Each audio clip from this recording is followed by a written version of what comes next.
This week in economics on the 30th of March 2015. Numbers man here. This is our last program of the month of March, and we'll start to march on with Japan. We'll start in the international sphere, and depending which platform you're on, you'll pick this up either Sunday night or Monday morning or whatever. We'll start nonetheless with Japan, and this is from the BBC. And Japan nears deflation as consumer prices stop rising. This is the greatest fear that the Fed has in the U.S. is deflation, where prices just basically refuse to rise. The annual core consumer inflation in Japan, the world's third largest economy, stopped rising for the first time in nearly 2 years. In February, the core consumer price index, CPI, was flat from a year ago, stripping out the effects of last year's sales tax increase.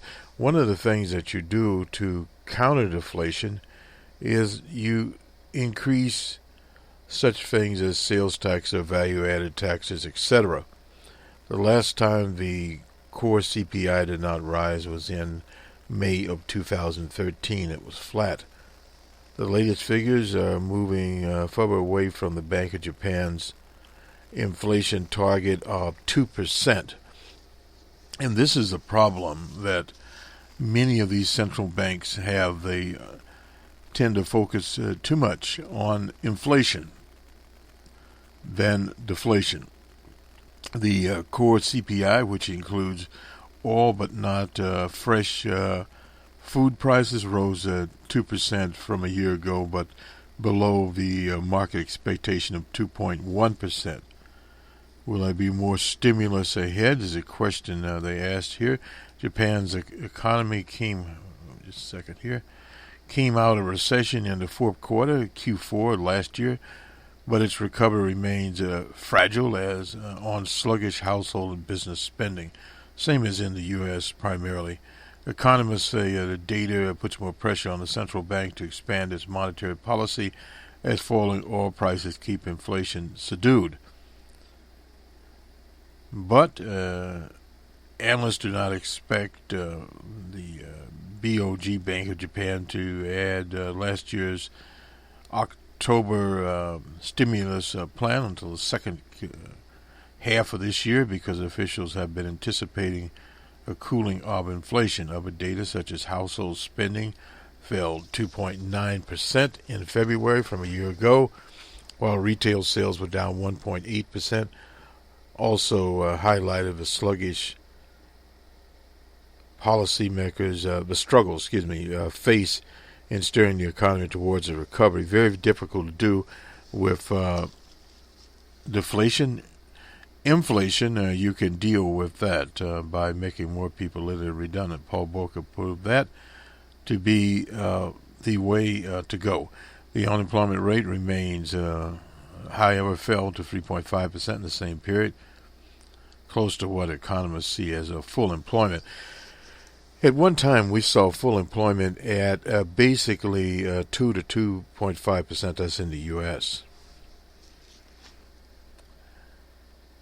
Jasper Knoll, the head researcher at J.P. Morgan, viewed the data as good deflation, saying that the good news was prices in Japan were coming down while wages were going up.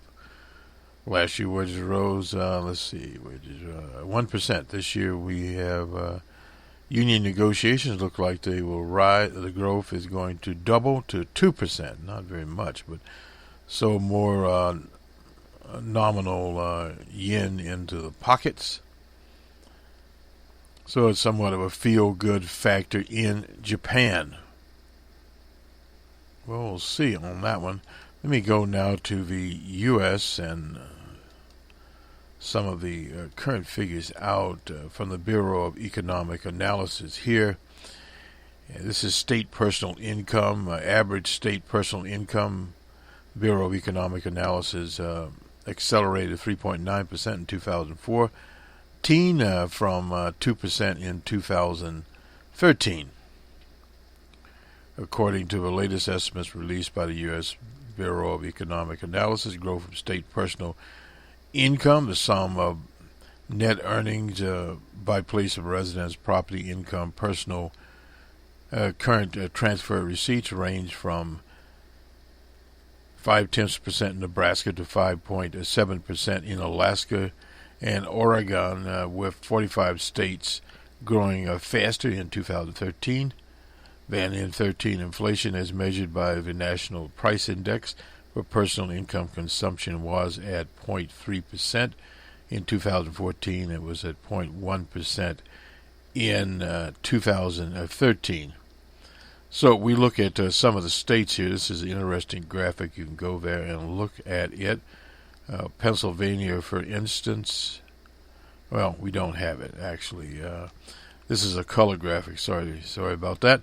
But nonetheless, Pennsylvania, their range is 2.9 to 2.3%. And if we look at a state like Georgia, they were in 4 to 4.6%. That includes Florida and South Carolina. 3.5% North Carolina and Tennessee. Throw Kentucky in with that other group. West Virginia and Virginia, low growth there at 0.5% to 2.9% with them. And we talked about some of those states like Washington State out in the Pacific Northwest, 4.6 to 5.7% there. And that would also include California and Oregon. Whereas Nevada would be at 3.5 to 4% there. And you get basically where things are going with those various state income lineups. Some states obviously doing better than other states in 2014, and we'll continue to monitor these various states. Let's now go to, again, the Bureau of Economic Analysis here. National income and product accounts, gross domestic product. This is Q4 and annual 2014. This is the third estimate here. Corporate profits, Q4 and annual 2014. Gross domestic product, the value of production of goods and services in the U.S. increased at the rate of 2.2% in Q4 of 2014, according to the third estimate by the Bureau of Economic Analysis. In Q3, real GMP increased 5%. The GMP estimates released today are based upon more complete source than were available for the second estimate issued last month. The second estimate, the increase in real GMP was 2.2%, while the increase in exports and personal income consumption expenditures were larger than previously estimated, and the change in private inventory was smaller. GMP growth is unrevised, and the general picture of the economy for Q4 remains the same. The increase in real GMP in Q4 reflects positive contributions from the PCE, non-residential fixed investments, exports, state and local government spending, residential fixed investments that were partially offset by negative contributions from federal spending and private inventory investments. Imports, which were subtracted, is calculated in the GMP increase. The deceleration in real GMP growth in Q4 primarily reflects an upturn in imports, a downturn in federal spending. Very important there, the so-called effects of sequester there on the general economy. Footnote, quarterly estimates are expressed at seasonally adjusted annual rates unless otherwise noted. We'll move on down here. The price index for gross domestic product purchase, which measures purchases paid by U.S. residents, and the same in the second estimate at 1.4%. In the third Excluding food and energy prices, the price index for gross domestic purchases increased 0.7% compared with an increase of 0.6%. Real personal income expenditures increased by 4.4% in Q4 compared with 3.2% in Q3. Durable goods increased at 6.2% compared with 9.2% in Q3.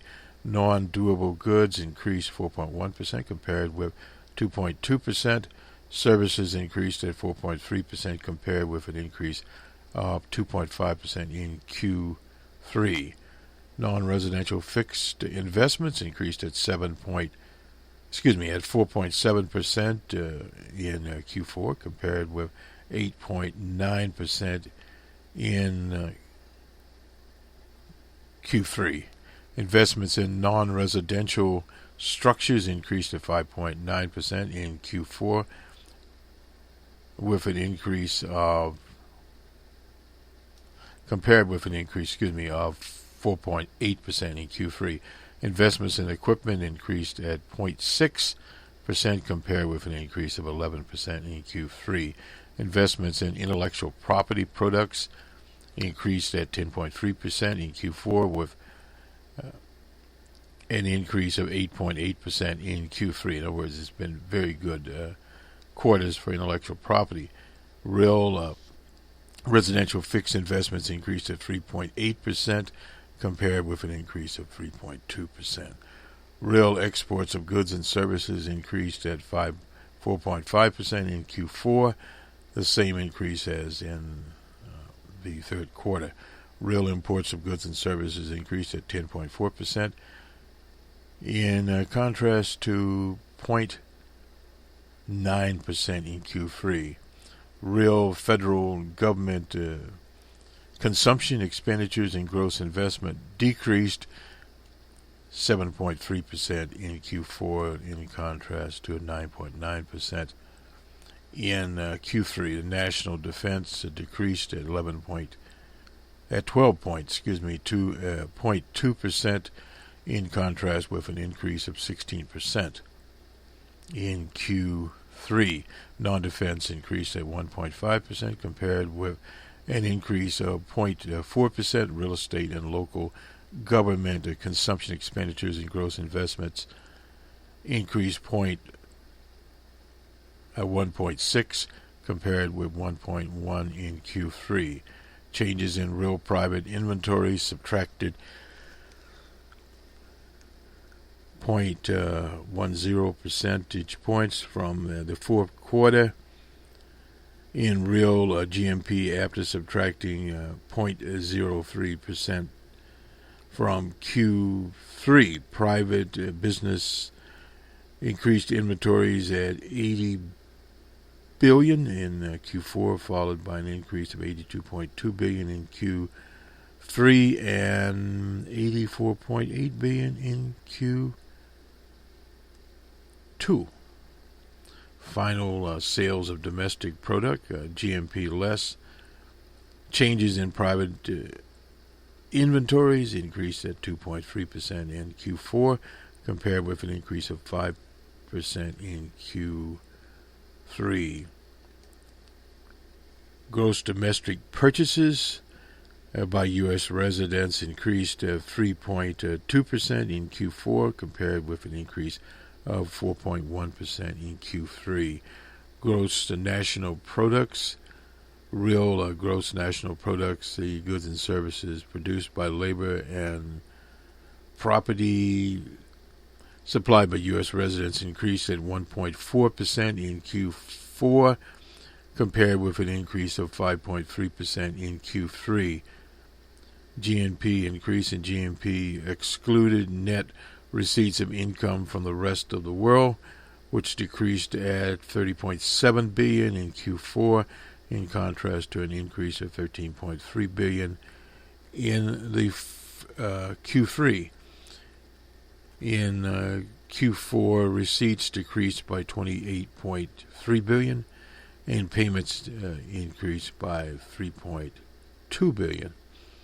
Current dollar GMP, The market value of products and goods and services increased by 2.4%.